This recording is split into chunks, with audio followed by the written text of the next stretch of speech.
it's kind of old hat by now, this idea that the media is tougher on Republicans than Democrats. But this issue of major anti-conservative bias on the big social media platforms is something I think a lot of Americans are just starting to get used to now, this after the 2018 and now 2020 elections. Tell us your thoughts on that. Well, first, let's say something about the media. Yes, the media have always had sort of a left of center bias, but we have seen over the last couple of years that it is, with this president at this time, it is more extreme than it has ever been in our lifetimes.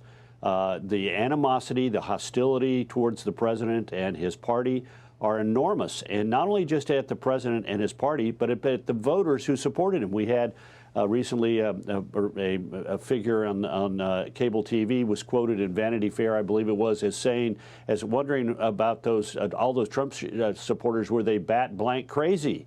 Were all of them crazy? So the hostility is just amazing to me. But now we have this whole social media issue, and yes, the president is both a dominant figure in that arena with his huge number of Twitter followers. He has, in essence, the world's largest newspaper. It just has to have very short articles. But on the other hand, there are very real concerns that these media firms, which are dominated by people who are from the center left and some of them very far left, consciously censor conservative content and are hostile to conservative voices. And as a result, there's lots of interesting discussions in Congress about how to rein in the social media firms. Right. And it's not just from the conservatives. They're also from liberal firms as well. I mean, liberal members Karl, of Congress. Yeah. So even Governor Andrew Cuomo said at the end of last week that he's never seen a press corps that is this blatantly disrespectful, not necessarily to President Trump personally, but to the office of the Commander-in-Chief of the United States. Karl, take a look at this. This is from the Media Research Center. They're tracking these warning labels, these flags that Twitter is putting up on different politicians' posts. They found that between November 2nd and November 16th, 0 Biden tweets were flagged, while 100 Trump tweets were flagged. What does this tell us? That Joe Biden's just a lot better at Twitter? Well, no, it tells us that there is potentially bias there. And look, let's step back for just a minute. Sometimes people deserve to be sanctioned for not being truthful in their tweets or being inaccurate in their public statements on social media, and other times they're not. But what we've got here is a consistent hostility to the center right. It's not just the president. If you look at the sort of comparable numbers, I suspect, for virtually anybody who sort of here's the conservative bloc of people on a social media platform, here's the liberal bloc, you'd find numbers similar to that as well.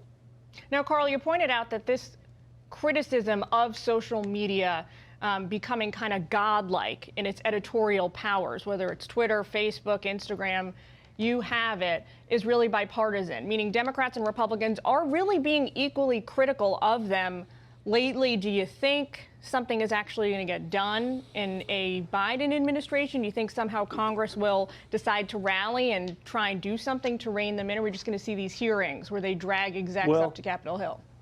What's interesting is President Trump and President Biden are both in favor of removing a critical section of the statutes governing the Federal Communications Commission that give protections to social media platforms. It's interesting. Both President Trump, who has long called for this, has now been joined by President-elect Biden, who says, yeah, we ought to get rid of this particular section, which gives gives these social media firms protections on liability. There's also support from both Republicans and Democrats on the antitrust action filed by the Justice Department against Google. There are concerns about privacy. Where it breaks down is lots of leftists want to break up and stop the ability of these companies to make acquisitions. Conservatives tend not to have those same kind of feelings. But yeah, a lot of common ground. One tech source told me last week, Karl, to expect a long, cold winter of antitrust for Google and some of the other big tech platforms. Karl Rove, thanks so much for joining us this morning. You bet.